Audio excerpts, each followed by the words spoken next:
गर्भ में संतान किसके भाग्य से आती है? माता या पिता? मित्रों, सनातन धर्म में भाग्य की बड़ी महत्ता है।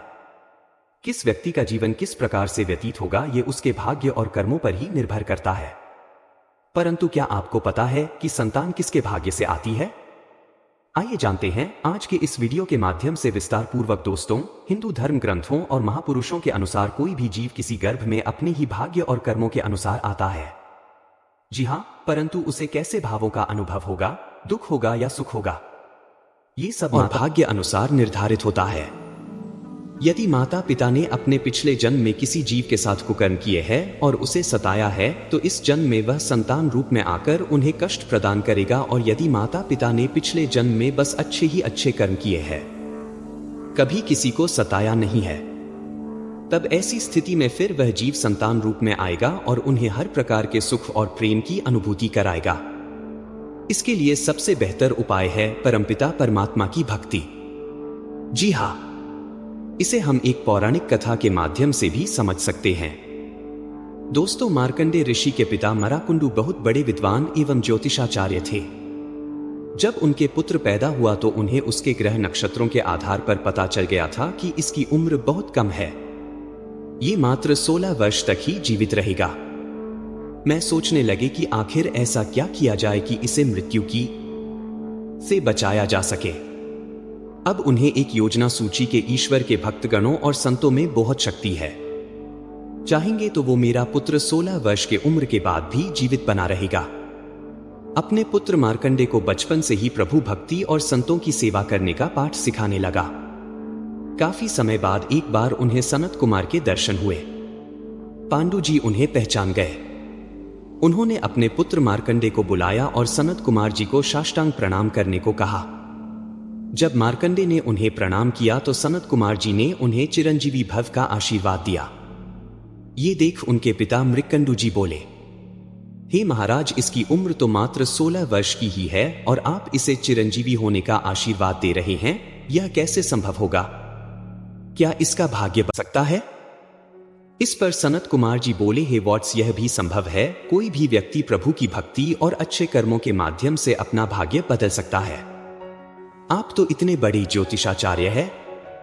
आप बस एक कार्य करना कि जिस दिन इस बालक के जीवन का आखिरी दिन हो, उस दिन इसे कहना कि ये सुबह से लेकर शाम तक महादेव के शिवलिंग को दोनों हाथों से चपेटकर अपने हृदय से लगाए रखे। दोस्तों, इसके बाद मार्कंडेय के जीवन का आखिरी दिन भी आ गया। वे सुबह से ही शिवलिंग को अपने हृदय से लगाकर बैठ गए।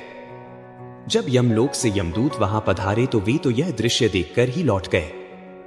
फिर स्वयं यमदेव उन्हें लेने आए तो उन्होंने सनत कुमार से पूछा कि महाराज, मैं इस बालक को ले जाने आया हूं, आज उसके जीवन का आखिरी दिन है। इस पर सनत कुमार जी बोले, इसे आप नहीं ले जा सकते, इसे मैंने चिरंजीवी होने का आशीर्वाद दिया है। यमदेव उत्तर देते हुए बोले, परंतु महाराज, यह तो ब्रह्मा जी के द्वारा लिखा हुआ विधान है और आप भी स्वयं ब्रह्मा जी के पुत्र हैं।